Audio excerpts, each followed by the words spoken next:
Kam karoti vachalam, Tangpun Lankayate Gem, Yat Kripa Padam Pande, Shikarum Tinatarinam.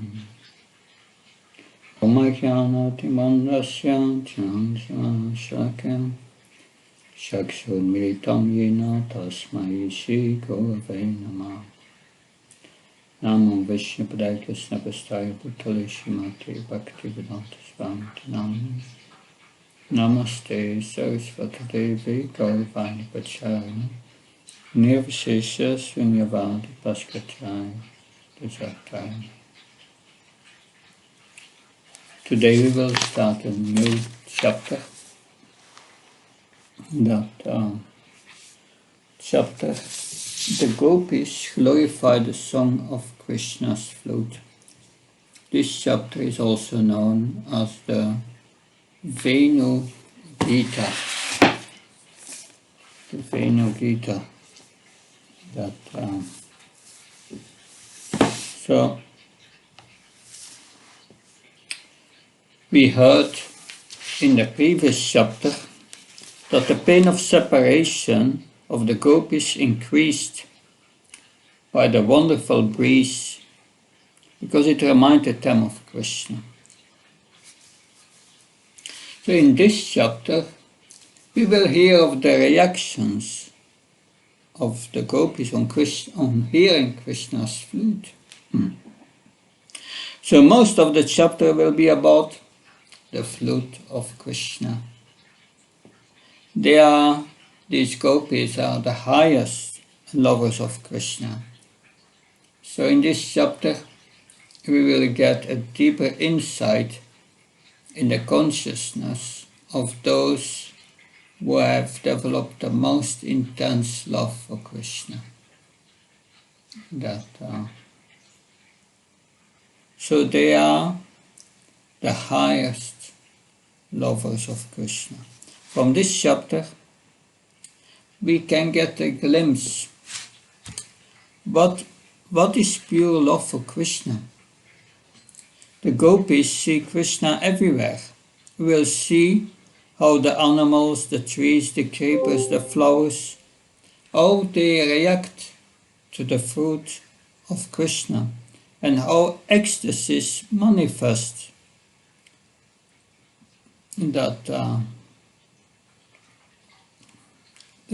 How these ecstasies manifest. Rivers, when they hear Krishna's flute, they make whirlpools. It expresses the mind of the river. The Gopis are going to see, we are going to see how all living entities are going to be in ecstasy in Vrindavan. And the Gopis will observe that. But they will say, but we are very unfortunate that so they will observe all the animals, how the trees, the grass, everything is in ecstasy when they hear the sound of flutes, of Krishna's flutes. So the first verse is about Krishna entering the forest.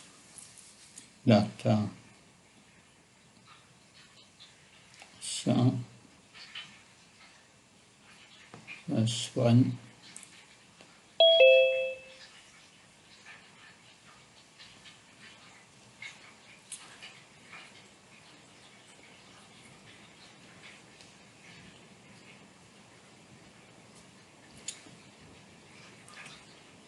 Itam sarat vachachalam Padmakara sugandhina Vyavisa vyayuna vatam Sagogopalakochuta. Sukadev Goswami said, thus the Vrindavan forest was filled with transparent autumnal waters and and cooled by the breezes perfumed with the fragrance of the lotus flowers growing in the clear lakes. The infallible Lord, accompanied by his cows and cow boyfriends, entered that forest of Vrindavan.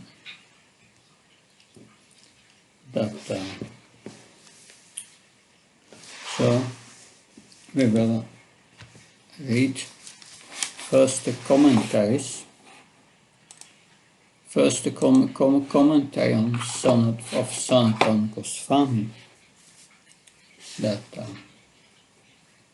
After describing autumn, the pastimes of Krishna in autumn are described, just as his pastimes in the monsoon season were described.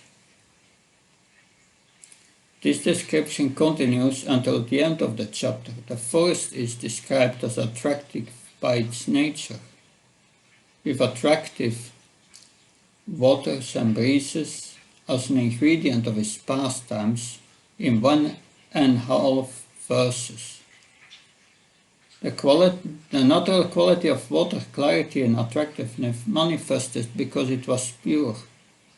The wind was cool, blowing gently and fragrant because of the lakes filled with blossoming lotuses in the forest.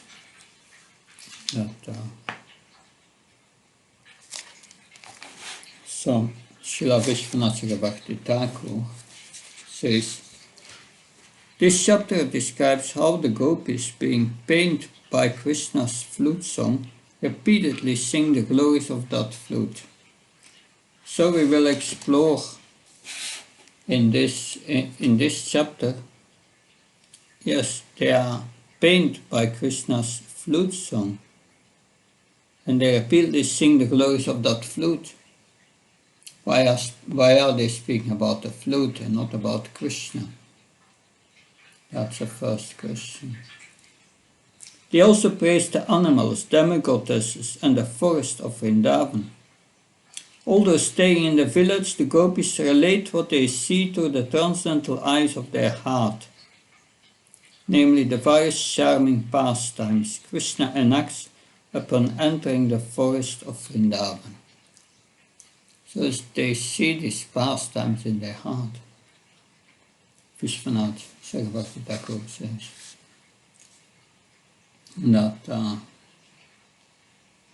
after describing the beauty of the autumn season, Sukadev Goswami first describes Krishna's entrance into Vrindavan forest, which is decorated with the sweetness of autumn, before portraying the pastimes of Krishna's flute, which is intimately related to it.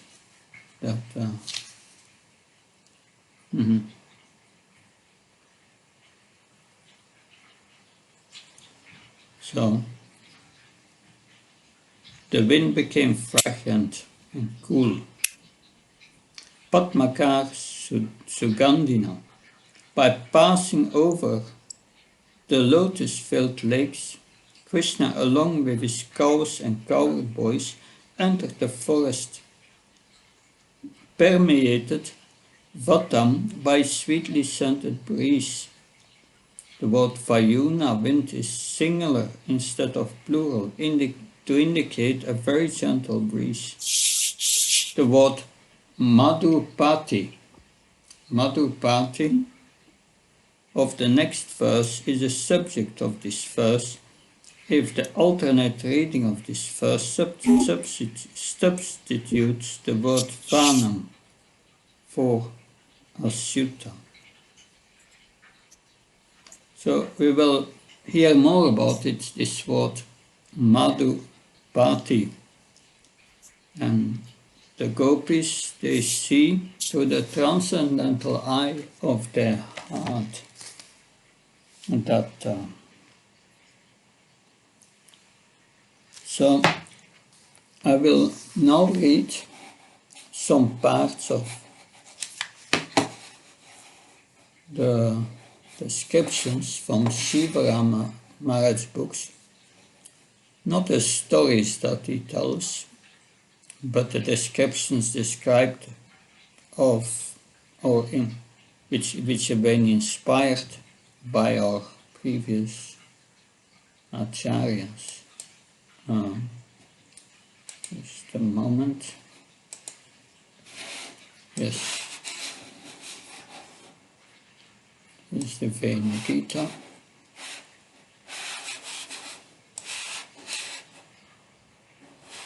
Okay. So I start with reading what Srila Prabhupada writes in Krishna book, chapter 21.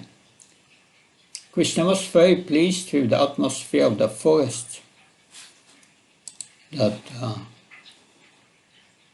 where flowers bloomed and bees and drones hummed very jubilantly, while birds, trees and branches were all looking very happy.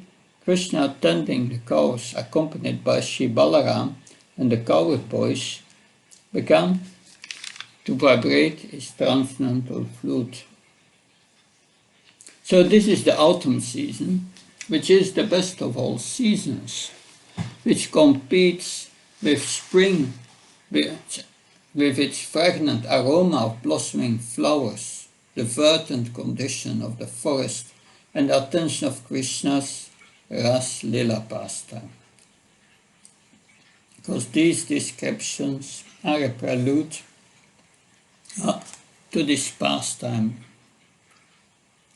Rasa Lila pastimes, and other pastimes which we will hear also in this chapter. Autumn is known as Sarat, which appears like a charming girl with redless Kajam bird-like eyes, a sweet lotus flower face, curly bee-like locks, breast-like Chakravarta birds, a dress of white clouds, red lotus lips, cooing cranes as its ankle bells, and earrings of blue lotuses. The days are moderate. The sun, which had scorched the earth in summer and then caused rain to fall in the monsoon season, has now taken a northerly course and attained a soothing demeanor. The nights are cool, and the scent of blooming jasmine flowers permeates the darkness. The autumnal forest is reddened by ripe gunya beads, decorated with innumerable peacocks' feathers, and whitened by heaps of casa flowers fallen to the ground. The peacocks are now silent, but the swans are cooing. The autumn has come. The autumn has come. Srila Sukadeva Goswami follows the description of the rainy seasons by the many glories of autumn in Vrindavan. But the chief opulence of this season is neither the verdant foliage, nor the crystalline waters, nor the abundant wildlife of the forest. The prime eminence of autumn is the vibration of the flute, which originates from the lips of Sri Krishna, then issues across the fields and forests of Vraj to the beautiful cowherd girls, who, overwhelmed by hearing its song, glorify other fortunate beneficiaries of its concert. The Guru of all sages, the son of Vyasa, has reserved the greatest opulence of Sarat for the conclusion of his description. In great detail, he now sings the glories of the song of the flute and the love it inspires in the hearts of the gopis for the master of Sri Krishna. Maintaining continuity of the subject from the previous chapter, he begins the word itam in this way. Sukadeva Goswami says, and then the first two verses are mentioned here. That we just read the first verse. But Srila Prabhupada has combined these two verses in Krishna book to form a picturesque introduction to the chapter. Following his divine example this chapter will deal with both verses as setting for the scene of the Song of the Flute. Yeah, that's Shivara Maharaj writing. That, go further.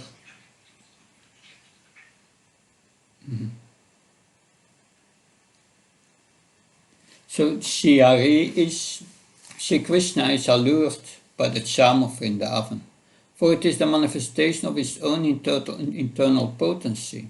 Being non-different than him, gazing upon the display of natural opulence present before him, Krishna marveled at the beauty of his own energies as much as a child plays with his reflected image in a mirror. If Krishna, the all-attractive person, is attracted by Vrindavan, then how captivating must that place be for all living entities. It is simply Manohar. When Hari saw the restless eyes of those that were gazing with their bugs, the remembrance of Radharani's glance appeared in his mind. Seeing the tails of the love-intoxicated peacocks, peons, who approached him, Murari remembered the glistening braids of his mother, and as she labored to bathe him in the morning. That's Krishna's side. Interesting that go a little further. It's a long chapter. I'm reading just certain parts of it. That beautiful descriptions of Vrindavan.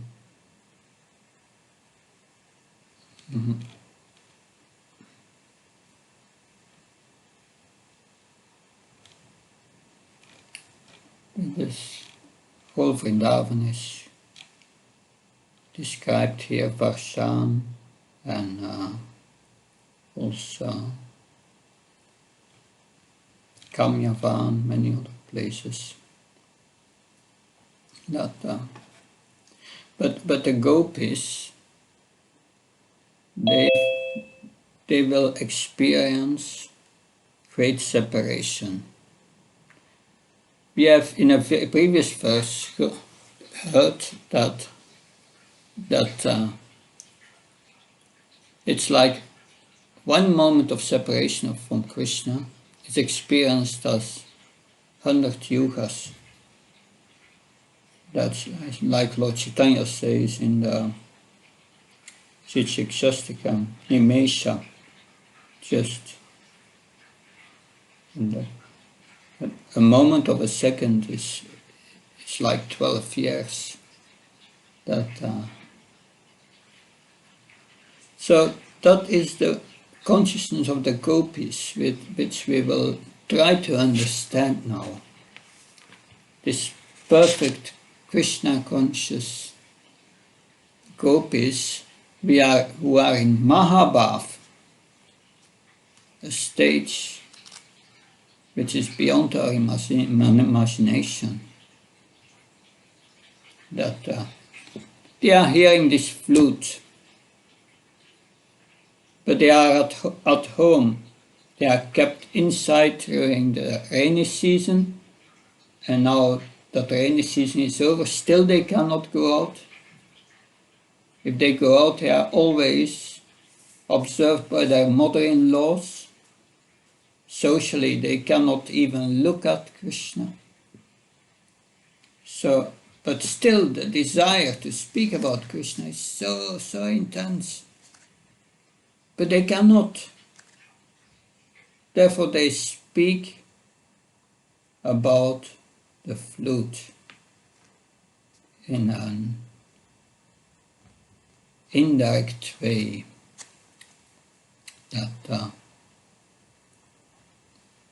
So this mood of feeling separation, Srimati Radharani even experienced this mood that when Krishna was there, that is, we will see that in a later pastime, the pastime of the Brahmara beach. So it is to demonstrate this, I will read here from Venugita about that. One very large Brahmara with a blackish-blue complexion, barely able to lift its large body with its wings, navigating with difficulty in its ecstasy, set off in the search of the source of his bliss, Sri Krishna. The Brahmara bee is going to Krishna. So wandering here and there through the groves, steaming with scent of many flowers, he reached an area not distant from Varshan, the four-peaked home of King Vrishabhanu. In that place was a highly attractive kunj, decorated with flowers, vines, fruit, garlands, mirrors, pictures, and canopies. It was surrounded by Tamil and Kadamba trees, and was in the form of an 8-petaled lotus, the trees that were bowing down with their ripe fruits, unripe fruits, sprouts, flowers, buds, and vines covered the area of their shady foliage. Many poets recited sweet poetry about Krishna's love-laden pastimes. When hearing the nice songs of the swans, cranes, and chakavakas, a solitary path leading to a bejeweled gate trimmed and decorated by sylvan goddesses under the direction of Vrinda Devi led to the interior of this splendid abode. There are some beautiful descriptions here.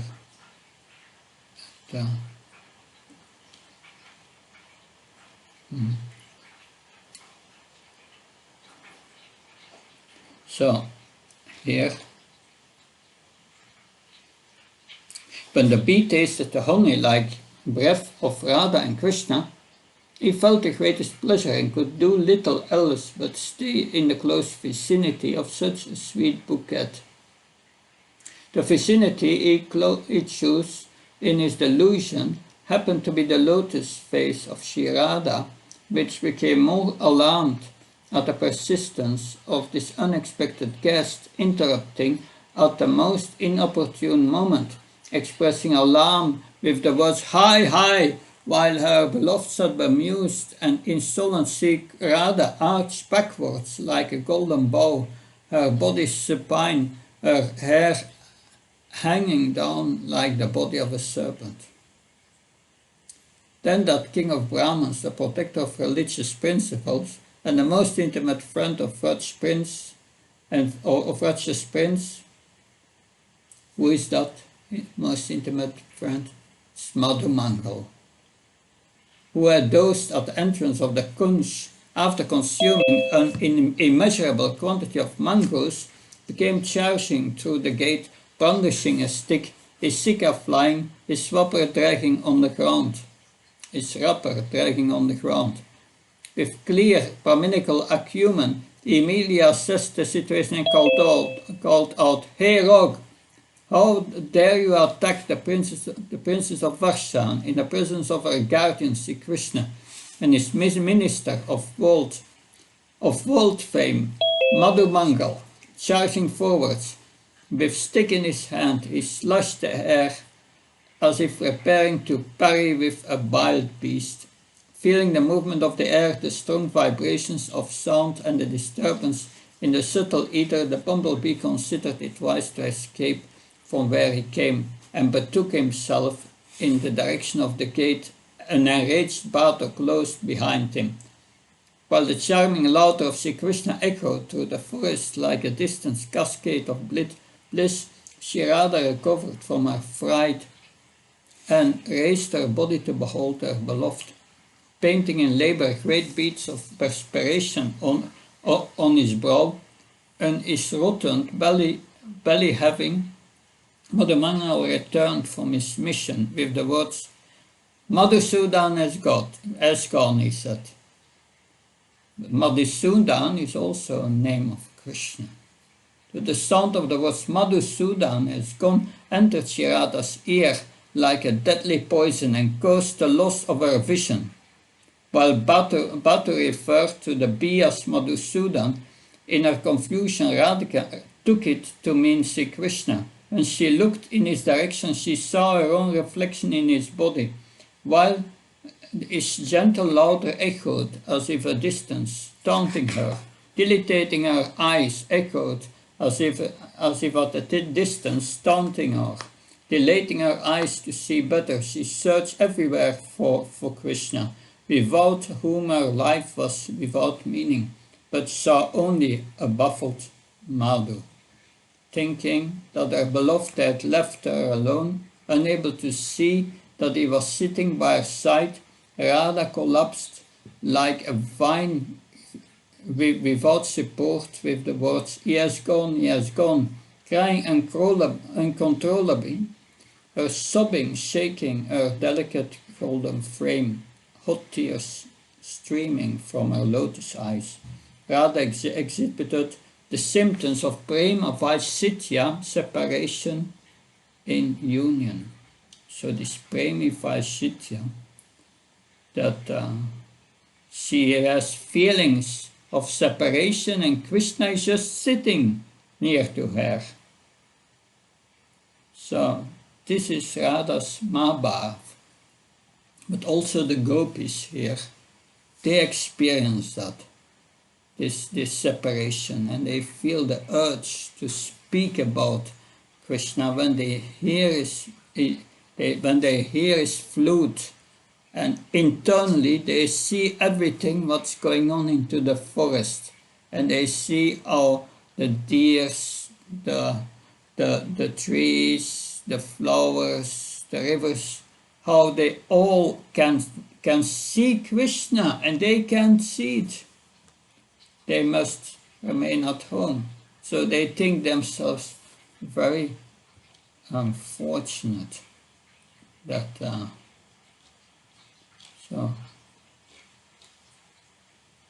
so these pastimes, they are very sweet.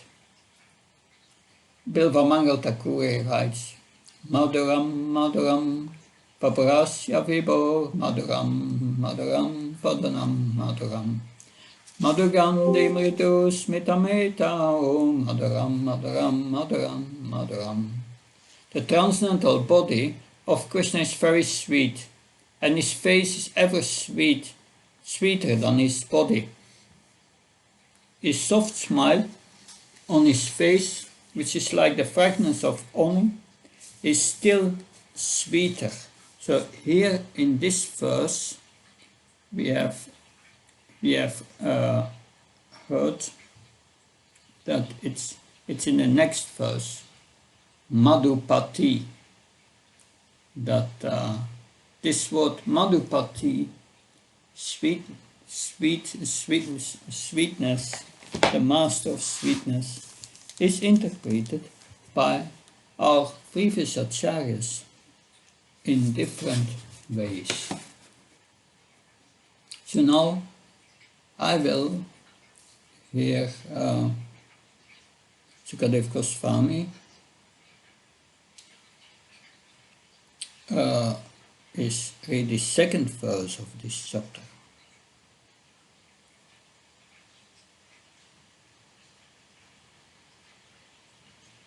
Kusumita vanarachi susma bringa. Kusumita vanarachi susma bringa. Via kolagusta sara sarin mahindram. Madhupatir avagaya saranyam sarayanga. Sahapasu palabalas sakucha. So we've here translation. The lakes, rivers and hills of Vrindavan resounded with the sounds of maddened bees and flocks of birds moving about the flowering trees. In the company of the cowherd boys and Balaram, Madhupati entered that forest So Madhupati, Sri Krishna is called Madhupati, entered that forest. And while herding the cows, he began to vibrate the flute that so purport as suggested by the words Sukutsha Venam. Lord Krishna skillfully blended the sound of his flute with the lovely sounds of Vrindavan's multicolored birds. Thus an irresistible heavenly vibration was created. The birds made a whole concert beautiful. So we will hear the comments of Sanatana Goswami and Srila Vishwanath Chakravarti Thakur and Jiva Goswami on this verse. And they will comment on the word Madhupati. Different meanings by different acharyas. So let's start with Sanatana Goswami, purport of Sanatana Goswami. Yes, verse 2.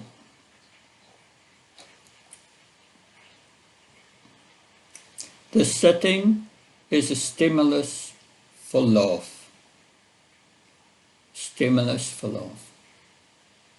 May remember from Nectar of Devotion, that's the Udipan, stimulus. The previous verse mentioned that he entered the forest and remained there. This indicates daily pastimes there. He played his flute and the gopis' response is mentioned in the next verse. Sagogo Palaka of this Sagogo Palaka of the previous verse refers to Madhupati, the Lord of the cowards in this verse. So that's one meaning, the Lord of the cowards, cowherds. Yeah. And then all overcome by bhava, because of describing the pastime, Sukadev could not utter directly Krishna's names. So he didn't want to say Krishna's name, so he would enter into ecstasy. So, because this is for Sukadev Goswami, and you will see that our commentators they say Sukadev Goswami said this or that because of his ecstasy, because he is closely related to Radharani as her pet parrot in the spiritual world. And this person of the gopis are a mood which is very familiar to him, and easily he would sway away into ecstasy.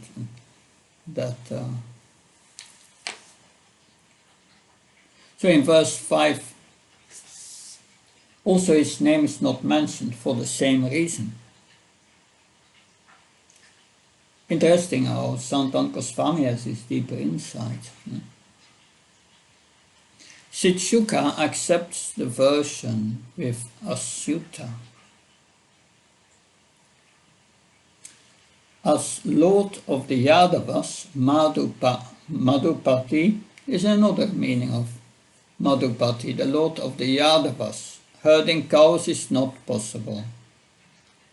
Herding cows suggests a special rasa filled with affection for devotees. Thus, here is an interesting meaning of this word Madhupati, very appropriate in this section. This Madhupati can also mean the Lord of a special intoxicated rasa, the Lord of a special intoxicating rasa. So Sanatana Goswami is saying Krishna is the Lord of Madhurya Ras, Madhupati. That's another meaning. So the word suggests that Krishna was intoxicated and caused intoxication. Krishna entered into the forest completely, Avagaya, into its very nature. With the cowards and Balaram he played flute, they all played. All together with the boys and Balaram he herded the cows and played the flute alone. So two possibilities. With the cowboys and Balaram he played flute, they all played flute. Or Krishna alone played the flute, and Krishna and the boys and Balaram herded the cows. So this is Srila Vishwanath Chakravarti Thakur's comment. Let's see to Jiva Goswami what he says on this text. Text to Jiva Goswami. The cowards were all followers of Madhu, ancestors in the Yadu dynasty. So we respect also this meaning of, which is brought forward by Sanatana Goswami.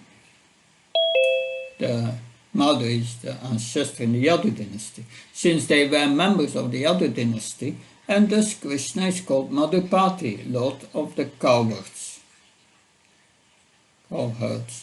This indicates a complete gathering of boys for the pastimes. Also Madhupati means the Lord of Spring, King of Seasons, another meaning. But unlimited meanings of the word Madhupati.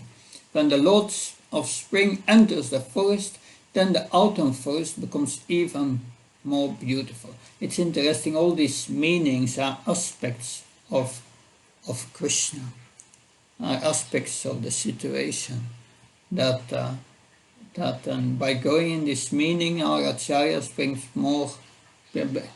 gives us more and more of a picture of what's going on. When the Lord of Spring enters the forest, then the autumn forest becomes even more beautiful. The word avagaya, immersing, indicates that he entered completely into the forest, appreciating its very essence. The phrase with Sahapasu Palabalas, with the cowherd boys and Balaram, goes with the verse Sharanyan, herding, not with the verb Sakucha, playing the flute, since the next verse mentioned that the women of Vraj were attracted by that flute. That's grammar. Sakucha is a causative meaning. He made the flute make sounds. Okay, now we can hear Vishwanath Chakravarti Thakur. That good. Yes.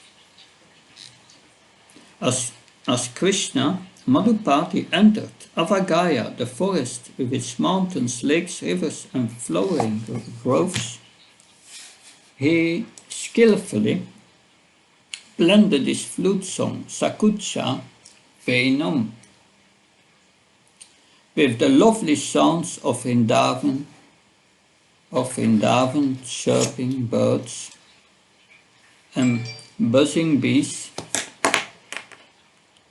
That the word Madhupati means the Lord of Spring, the month of Madhu. So he repeats some of the meanings given by previous acharyas, because Sanatana Goswami, Jiva Goswami came before. Vishwanath is midway between Lord Chaitanya and our time, in the middle. So the inference is that when Krishna, well, I mean by that Vishwanath Chakravarti Thakur, he studied the previous commentaries and respects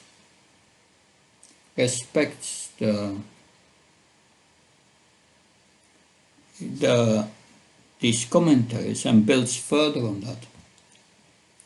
The inference is that when Krishna, the personification of spring, entered the forest in autumn, the forest became beautiful with spring flowers. Krishna went along with Balaram and the cowherd boys, Sapasu Bala Bala, to herd the cows, Gocharane, but it is not mentioned here that they played flutes. So that's also going to Jiva Goswami. He says it's not mentioned they played flutes. Only Krishna played the flute. Therefore, the Venu Gita, Song of the Flute, and title of this chapter came from Krishna's flute only. The Venu Gita came only from Krishna's flute. Now, this flute is like an udipan. What this udipan, nectar of devotion, says, those things will awaken ecstatic love for Krishna. Now, so this second verse is an udipan, a stimulus of love for Krishna.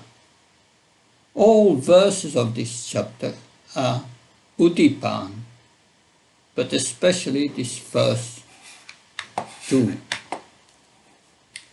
I think I've read something about this udipan in the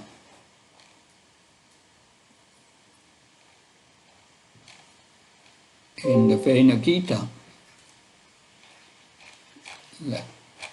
Just go a little further.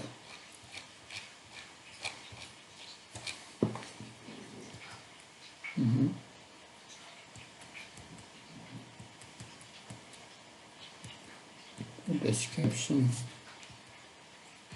Yeah.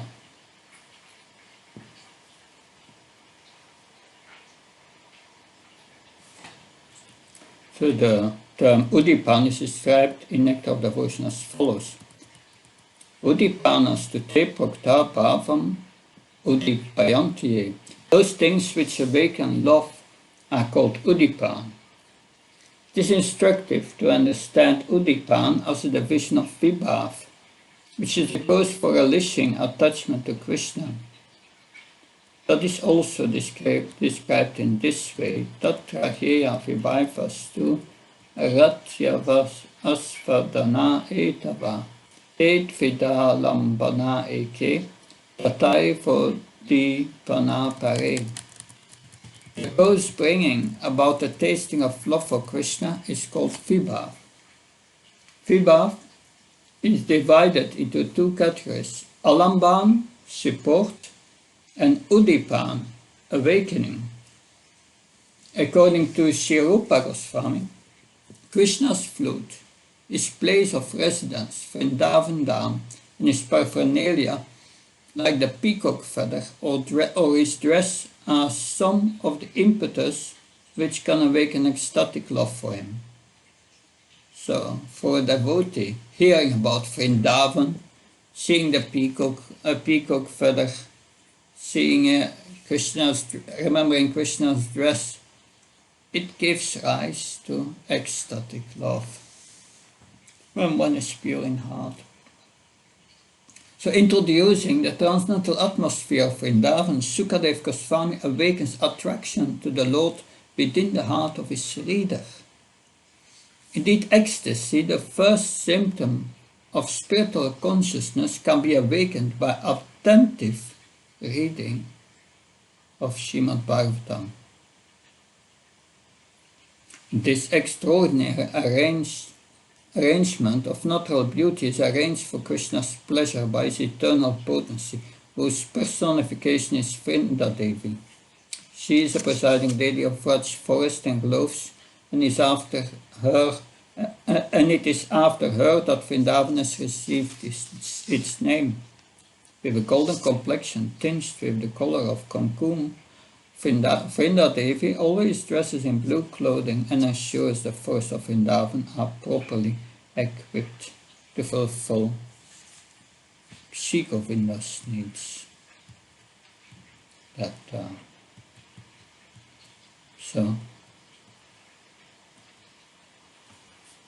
then now we will go to text 3. And in this text 3, one word is very important, and good to remember this verse in relation to this chapter. This is the word paroksha. That paroksha means indirectly. Paroksha means privately. And it's related to this entire chapter. But we will now read text 3. Text 3. Tatvachastreya asutya venokitam smarodayam kashit paroksam krishnasya svasakibhyam tvavarnayam. When the young ladies in the coward village of Vraj heard the song of Krishna's flute, which arouses the influence of Cupid, some of them privately began describing Krishna's qualities to their intimate friends.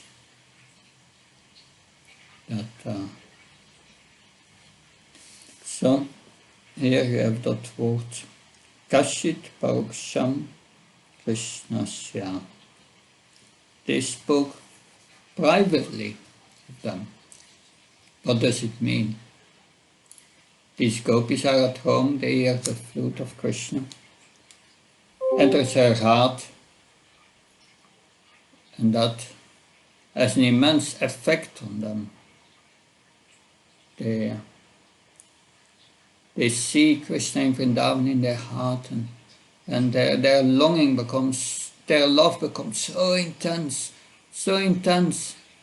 and they want to speak about it. But they cannot because of social customs.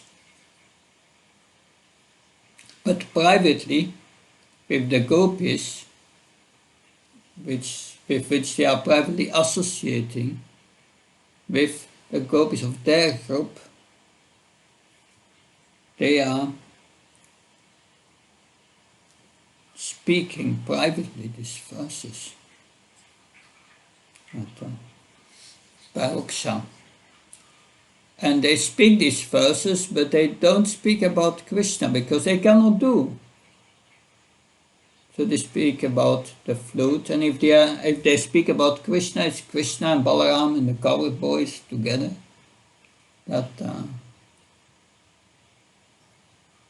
So we read first the commentary we will start with Sanatana Goswami. I realize also that by reading these commentaries, it's better to read first Sanatana Goswami, then Jiva Goswami, and then Vishwanath, because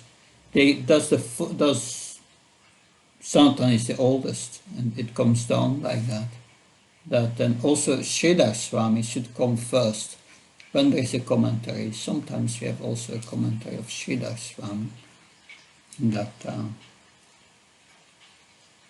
So let's look if there is a comment of Sanatana Goswami.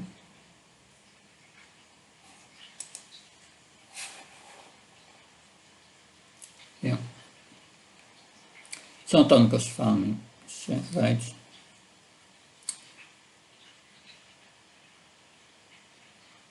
so the translation of Sanatana Goswami is also interesting. That it's a little different. In essence, it's the same.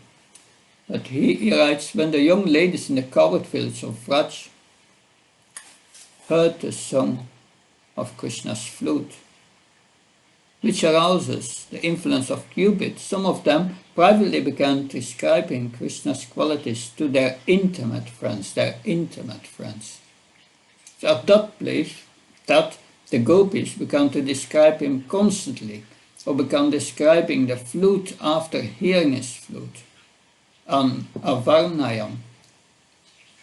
So it must be said here that this is Purvarar, before they have never met Krishna yet, here the gopis.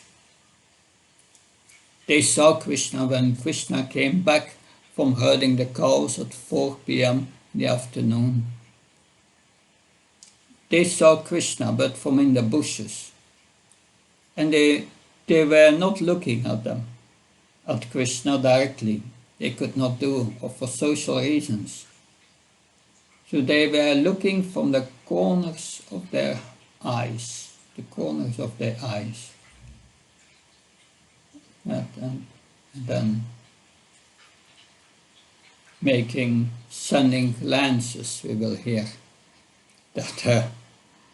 That's very special. But they never met Krishna.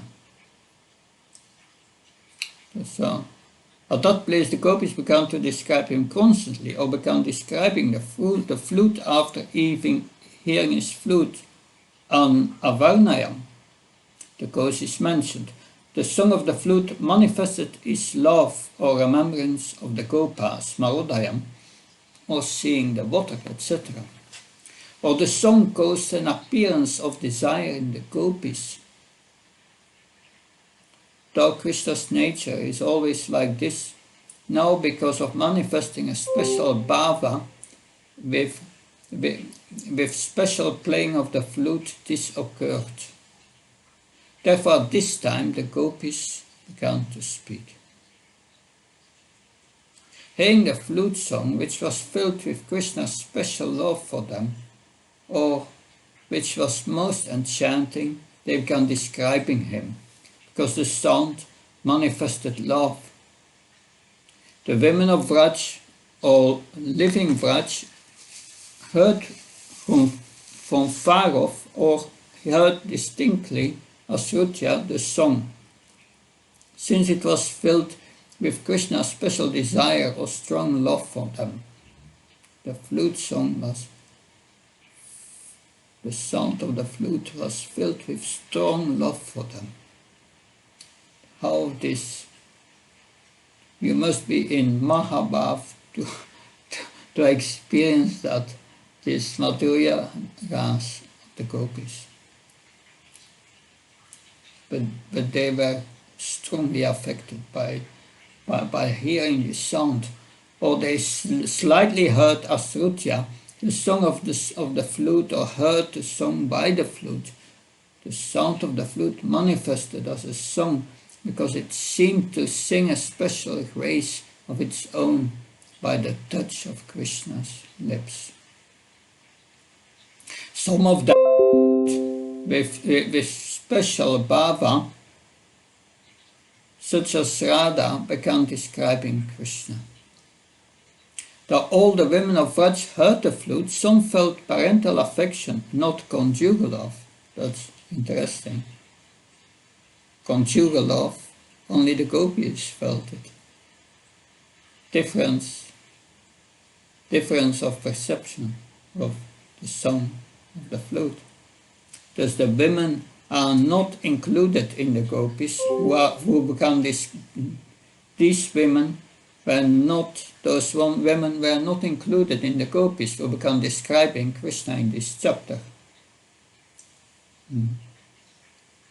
They described him in private, paroksham, to their friends such as Lalita, or they described to give happiness to their friends. By making their friends happy, they would become happy. That's interesting. The gopis speak about Krishna to the other gopis to make the other gopi happy, not themselves. It's so pure, their love, that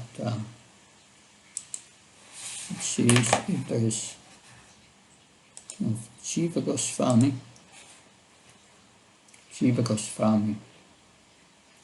When the young ladies in the cowherd village of Vraj heard the song of Krishna's flute, which arouses the influence of Cupid, some of them privately began describing Krishna's qualities.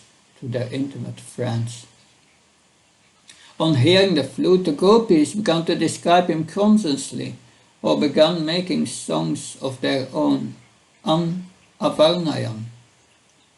The causes mentioned, they heard the flute with an appearance of love, though he was engaged in playing the flute at this time, Pauganda. He aroused them because of his skillfulness in manifesting Kaishora age even at this time. On seeing the beauty of the autumn, he became stimulated and began practicing his flute playing to attract them. Thus they became aroused at this time and began to describe him at this time. They heard from far away, but completely, since the nature of the sound of his flute was that it spread everywhere because of its deep tones, as Rutya. Or even hearing it a little, some catch it, such as Radha became affected.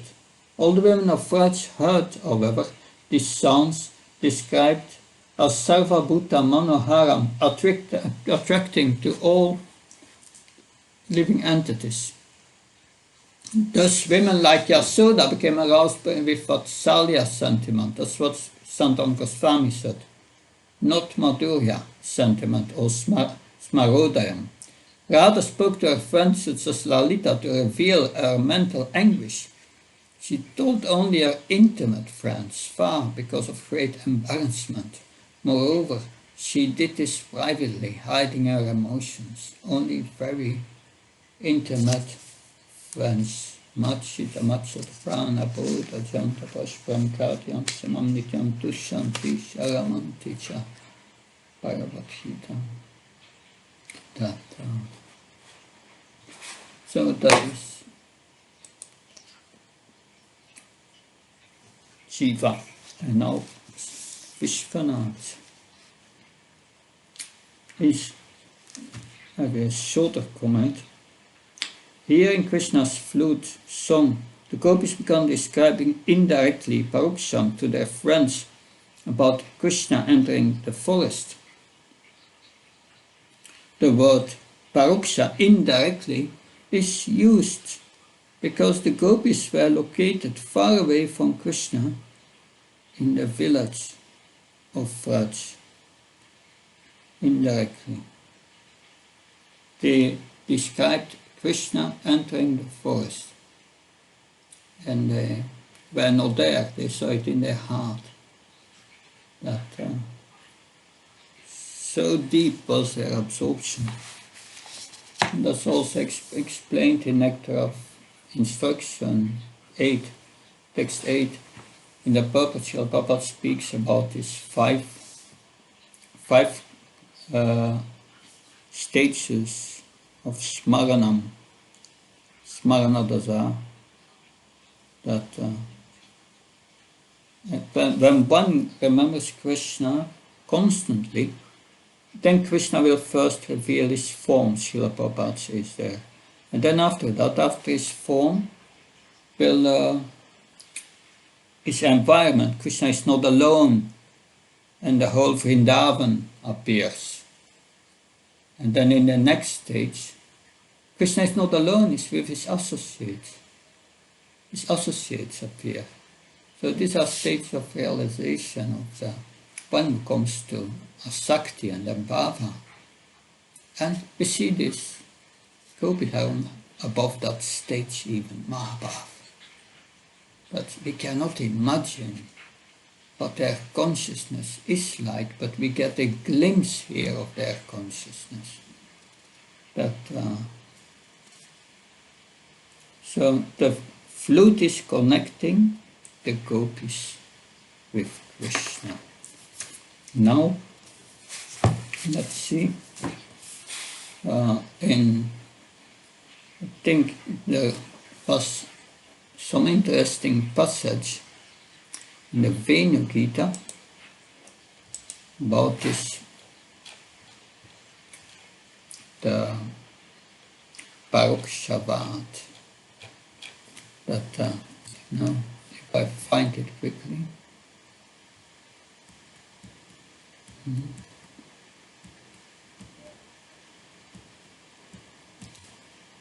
I'm just going to the text now, trying to find this.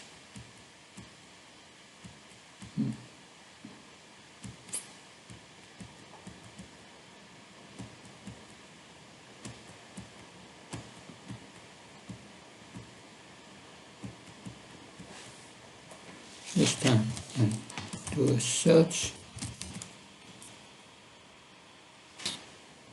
Yeah. The approach of speaking indirectly on a subject is common to the Vedas and is known as paroksha. Sri Krishna is very much attracted to such clever language and as is confirmed by Srimad Bhagavatam in statements like Yat paroksha priyo deva bhagavan vishva bhavana. The Supreme Lord is celebrated to be known indirectly. And paroksha vartrishyam paroksham mamasa priyam. The Vedic Shira mantras deal in esoteric terms, and I'm also pleased by such confidential descriptions. Why avoid open discussions and speak in a covert way? The gopis are young girls in the spring of youth. They are recently married and may even have young babies. For such ladies, Vedic culture forbids them to even look at, but to speak of glorify any young man other than their husbands. But because the relationship of the gopis with Krishna is not superficial, because they love him with a pure intensity inconceivably to the great mystics they must speak. Yet in speaking of him, whom everyone else speaks of, they must be careful others do not infer the true basis of their comments. That nobody should, unless their confidential friends should not understand the true basis of their comments.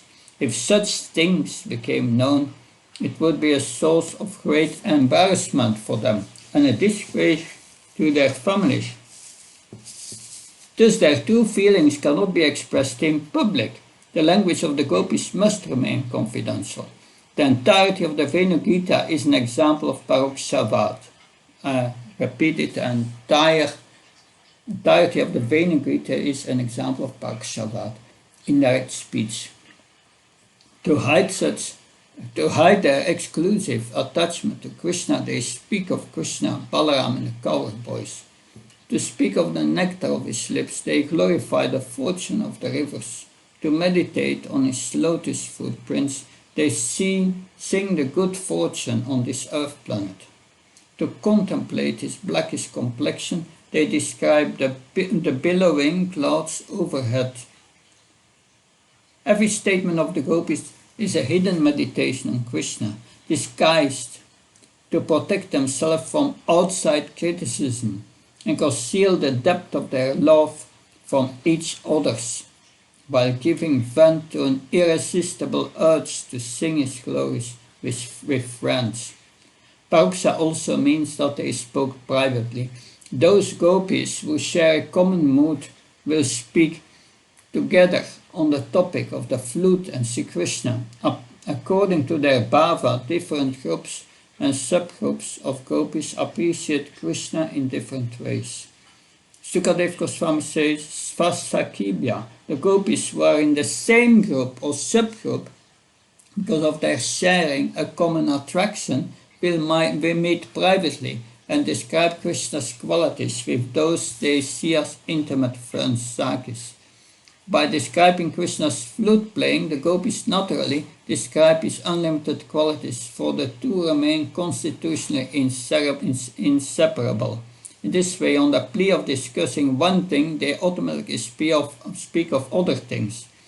Because of the extraordinary qualities possessed by Sri Krishna, the vibration of Krishna's flute has a similar extraordinary effect on all manner of living entities. If one questions what those uncommon qualities are peering through. Well, if one question what those uncommon qualities are peering through is flute playing her, appearing to his flute playing her, the leading characteristic most evident to all is Shiari's unique beauty, the mystical spell so artistically woven by the sound of the flute, through its many mind-enchanting melodies, causes even inanimate objects like stones, lakes and rivers to become affected in a supernatural way. One is led to inquire what extraordinary potency dwells within Sri Krishna, not visible within the four-armed Lord of Vaikuntha Narayan, which empowers his flute to perform amazing feats. In answer to this question, Sanatana Goswami comments that Sri Krishna is that person who attracts all things sentient and non-sentient as the charming fountainhead of all allurement. Small wonder that as he pours his unparalleled potency into the holes of his flute, it becomes his empowered representative, exhibiting such unique enchantment in the realm of Vrindavan. Now we will read text 4, which is the last verse of today.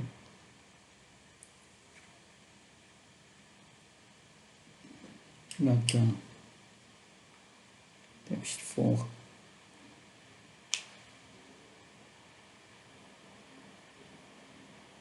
Tatvarnayitum arabda smarantya Krishna shestitam nasikam smaravegena vikshipti manaso nipa. The cowherd girls began to speak about Krishna, but when they remembered his activities, O king, the power of Cupid disturbed their minds, and thus they could not speak. They wanted to speak in Parokshavad, but they could not. First, I will go to, I will have to look here in the database because it's a lot of resources and I want to avoid printing them, so I bring them on the screen. It takes a little, but sorry for that. In a few moments we are there. So this is from Krishna book. We go to chapter 21. The book is attracted by the flute.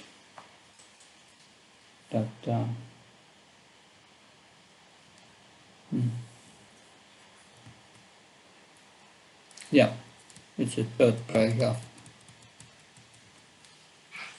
Persons,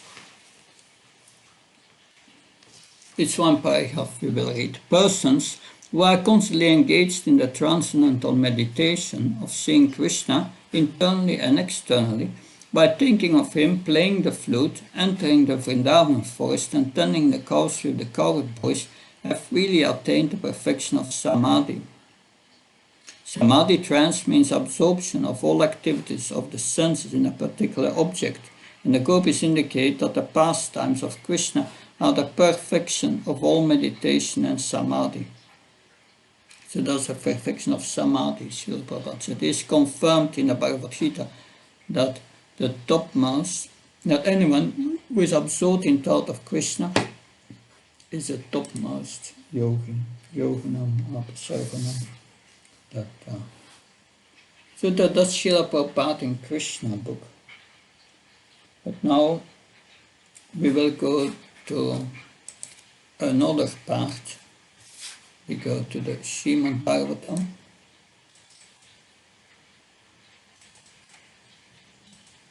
To the third canto, second chapter, Remembrance of Lord Krishna by Uddhav, the text 14.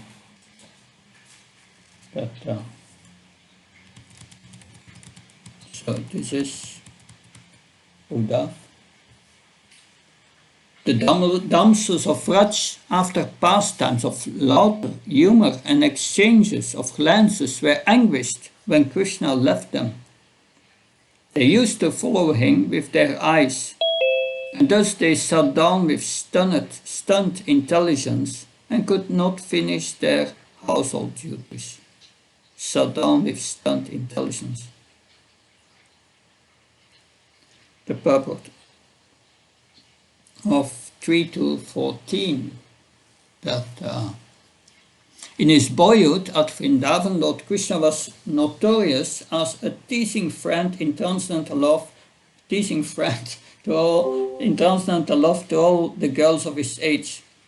His love for them was so intense that there is no comparison to that ecstasy, and the damsels of Vraj were so much attached to him that their affection excelled that of the great demigods like Brahma and Shiva. Lord Krishna finally admitted his defeat before the transcendental affection of the gopis and declared that he was unable to repay them for their unalloyed affection. Although the gopis were seemingly anguished by the Lord's teasing behavior when Krishna would leave them, they could not tolerate the separation and used to follow him with their eyes and minds. They were so stunned by the situation that they could not finish their household duties. No one could excel him, even in the dealing of love exchange between boys and girls. It is said in the revealed scripture that Lord Krishna personally never goes beyond the boundary of Vrindavan. He remains there eternally because of the transcendental love of the inhabitants. Thus, even though he is not visible at present, he is not away from Vrindavan for a moment. So Uddhava is feeling the same sentiments here as the gopis.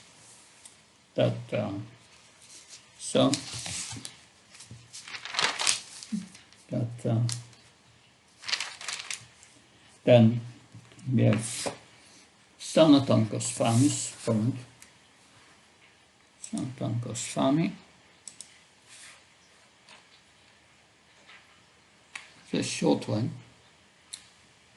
The cowherd girls began to speak about the flute, but when they remembered his activities, O king, the power of Cupid disturbed their minds, and thus they could not speak. They were just beginning to describe his actions, but could not, because of the impulse of love with remembrance of Krishna. They pondered the action consisting of playing the flute, of what will be described later of Krishna, who attracts all hearts. Or some described his activities from the previous verse, while others could not begin. O King, Sukadev calls out with pain on attaining a special bath while relating this. Or seeing Parikshit entering a special bath, he prevents it by addressing him.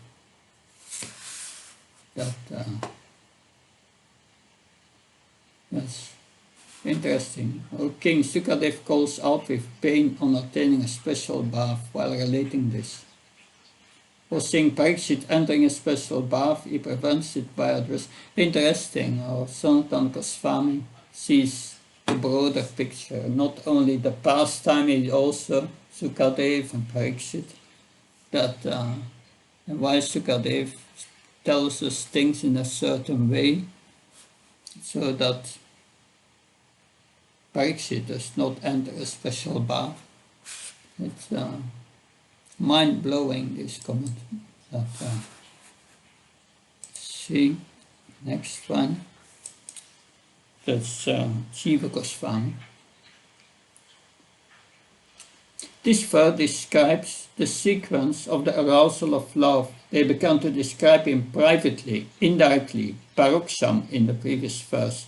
But as they began, they could not do so, because of the impulses of love, smaravegana. They turned over again and again in their minds the activities of he who attracted their hearts, Krishna, using his flute.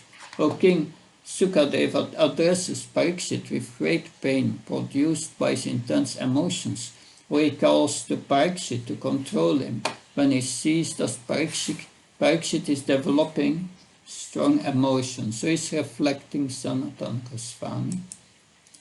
And then, as last, we have here Vishwanath Saraswati Thakur, a short comment.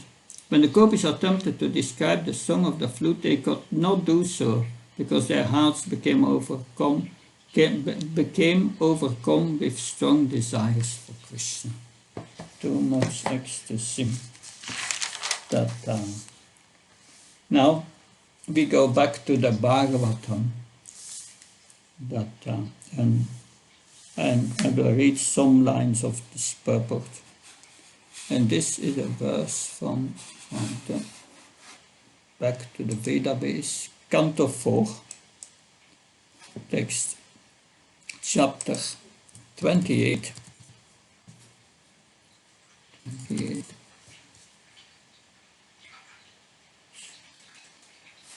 Let's see if it's correct. And there, 65. 4:28, 65.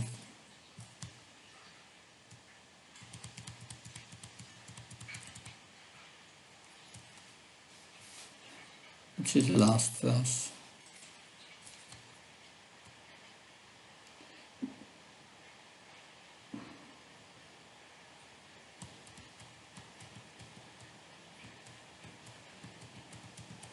It seems there the word paroksha is mentioned in this verse.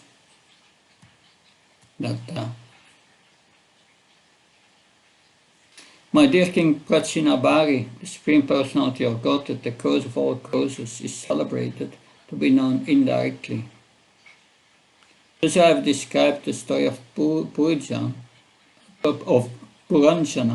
to you, actually it is an instruction for self-realization. So it was a story he told King Prachinabhari, but a story of, we know the story of Puranjan, with his city and so on. It's Parkshabad. It's an instruction for self-realization. So, there are many similar stories in the Puranas for self-realization. As stated in the Vedas, Paraksha Priya Ivaide Iva. There are many stories in the Puranas that are intended to interest ordinary man in transcendental subjects, but actually refer to real facts. They are not to be considered stories without a transcendental purpose. Some of these refer to real historical facts. Anyway, the whole mood of the Venu Gita is Paraksha, because the gopis must cover their real feelings.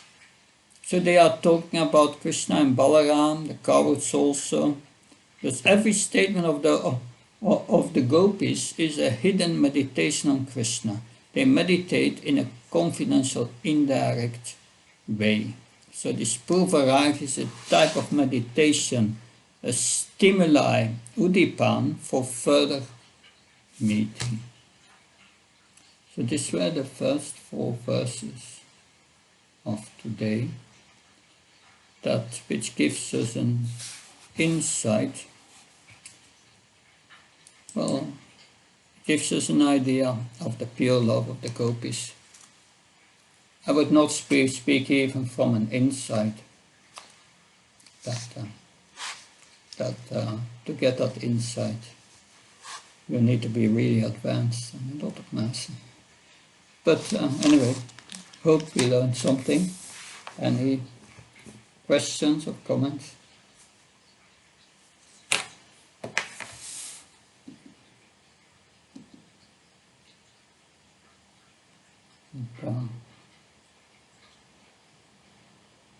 So, Maharaj, yes, I wanted to ask something from the last chapter. In the 20th chapter, there are too many analogies. So I was wondering that in case we compile them and send them to you, would you be kind enough to verify that we understood them all right? Well, that's a nice proposal. I'm in Brussels, and in London I've still an overview from all these analogies. But it's in London. I cannot go to London. I want to go, but I cannot. So I'm happy that you are asking me that. Then I can go over it, and we make a new handout, and you can distribute it then to all the students. Is that okay? Yes. You can send it to me. I will go over it one by one. Thank you so much, Maharaj. Thank you. It's my pleasure. Yes. Mother Prabhupada, yeah, please. Hare Krishna Maharaj. Sometimes I've heard devotees say that, you were describing how Krishna the gopis hear Krishna's flute and they see Krishna's pastimes in their heart. So, sometimes devotees say that the kirtan, when we're having a kirtan, which is very pure, then there's a similar effect, that you're in that kirtan and you begin to see Krishna's pastimes within your heart and mind. And therefore the kirtan is a manifestation of Krishna's flute. Yeah, true. It didn't happen for me for the last 30 years. Maybe that someone else in our movement is so advanced to have that experience so pure that because it happens after liberation. After liberation. Means you are not suffering anymore. One can get a glimpse maybe sometimes, but that is exceptional mercy. Exceptional mercy. It's to become absorbed as the gopis. I was reading now, someone gave me this book, Japa Affirmations by Mahatma Das. And there are 20 points for improving your japa. One of the points is just we should become so absorbed, like someone is reading a newspaper and he is reading the newspaper and they forget about all what happens around him. But that ability to do that, it's a challenge for our contaminated minds. But we should try. We should try. I feel like in the chanting that the best rounds I have is making it very simple. But it's not simple. That's what Mahashinya Prabhu said this morning. Simple for the simple, and difficult for complicated for the complicated. But to make it just simple, it's such a challenge. Just my Guru Maharaj, Bhakti Maharaj used to say, and that's a very simple thing he said. Chanting means telling Krishna, I love you. That's a very simple thing. You're chanting, you give your love to Krishna. To Radha and Krishna, you say, I love you. Whatever, I give you all what I have, all my love, all my devotion, everything. That it's not easy. Exceptionally, one can get a glimpse that, especially in the beginning when we start with devotional service, and on the way also sometimes to inspire us. He did that also with Narada in his previous life. He gave a glimpse. But then he said, you are not yet ready. That's what I understand about that. So theoretically, what they are saying is right, but practically it requires a higher level of advancement to really experience that. It is a fact also.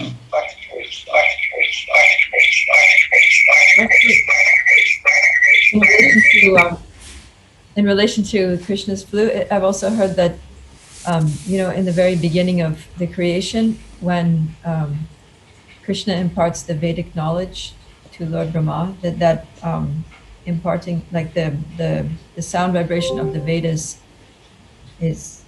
comes from Krishna's flute. Yeah, and the sound vibration is a Hare Krishna mantra. So all the Vedas are in the Hare Krishna mantra. But that does not mean that we don't need to hear about Krishna and not study the Vedas. No, that will help us to get a purity to experience that. Therefore we follow sadhana. Yes, thank you. Very interesting comment. Mother Lalita Pritimaya, please. Hare Krishna Maharaj. Hare Maharaj, Krishna. my question is, all the residents of Vrindavan are pure devotees of Krishna. And when the elderly gopis are having affections in motherly nature for Krishna, then why are the younger gopis being judged or taken in a wrong way for their madhurya rasa with Krishna?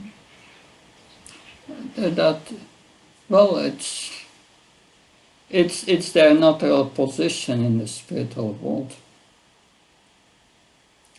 So Krishna brings his Nitya Siddhis from the spiritual world.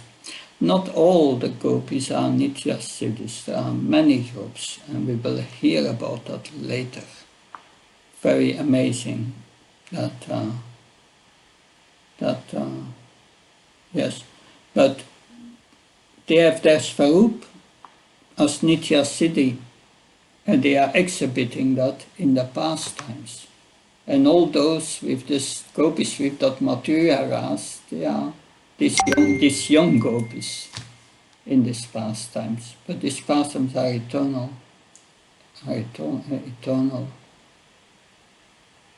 Yes.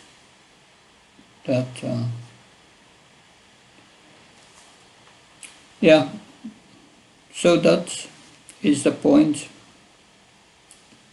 That's Krishna's arrangement, those with Mathurya ras, these young gopis. Hare Krishna. Does that help to understand? Good. Then. So, Maharaj, it's like because of Krishna's arrangement, they are not able to exhibit what they are feeling. Is that my understanding correct? No. Krishna reciprocates with their desire, and their eternal desire in Goloka Vrindavan is that they love Krishna as gopis in Madhurya Ras. Krishna reciprocates with that. And they feel so attracted. Therefore they have this role of these young gopis. But some of them may have Madhurya Ras. But it seems to me mostly the elder gopis. They have Vatsalya Ras, parental. Mostly the elder gopis. Because all their mothers, they want to have Krishna as their son. That's another pastime. Krishna desires that. He has fulfilled his desire after the Aghasura pastime. Anyway, good. Pavitra Prabhu, please.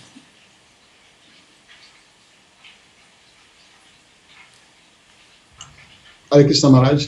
Yeah. Please speak. Maharaj, it is said that Krishna has. It is said that Krishna have different type of flutes. Yeah. He has long flute and short flute. Yeah, and they have all a name. So. Yeah. Mm-hmm. Yeah, one is called Harivenu. So is it the same flute he used for calling the cows and the same flute he used to attract the gopis? We will hear about that later. I don't remember all the details, But this Venu is a short type of flute, which he used to attract the gopis. But then you have the longer flutes, and that how they are used, I don't remember. But it will come. We will discuss that. Yes. Mother Kasturica, please. Hare Krishna Maharaj, I wanted to ask a practical solution because I keep listening in the class, but still my mind is just floating. I'm trying to bring back as much as I can, but I'm not able to find a solution. What is that I should be doing that I'd be more focused? Well, it's a disease we have, all of us, that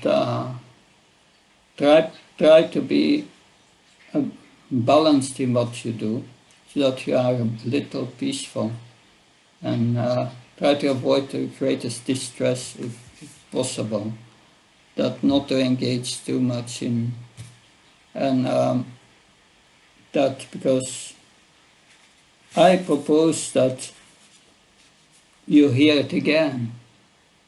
So I'm recording it now. The recordings of my website may be a little different than those of the VRG on that I record it with an OBS system, and sometimes I'm reading from the scriptures, Sanatan Goswami, Jiva Goswami, and they are on the screen. You can read them together with my reading. So that may help. You see and you read together with me, and that will help also to focus your attention. But it's a concern, but it's a concern that we all have. That's the point. It's not just hearing; it's hearing with attention, and it's so difficult. But if we hear with attention, then we make spiritual advancement. We are bound to. That the 10 offenses against the holy name are all a diversion of our attention. The overall offense is to be inattentive, but it comes to all these offenses. But it's a concern that, and therefore you see, these are my preparations. I write them all. I write many things down, just not only for presentation for myself too. And I see also my Sringa Prabhu is noting down. These are good habits. That's helpful. Take notes and read them. Then you are forced to give more attention also. These are some points, and I hope they are helpful. I don't know. Are they helpful? Yes, Maharaj. I will try to listen again. Thank you. Hare Krishna Maharaj. Yes, Master. I see a transparent personality in you, Maharaj. You are really simple as a Vika, and it is very clear from your dealings, because you glorify devotees, even simple devotees. You take out their any hidden quality also, and you magnify it, and you are very simple to take humble position, which is very amazing, and that is inspiring me.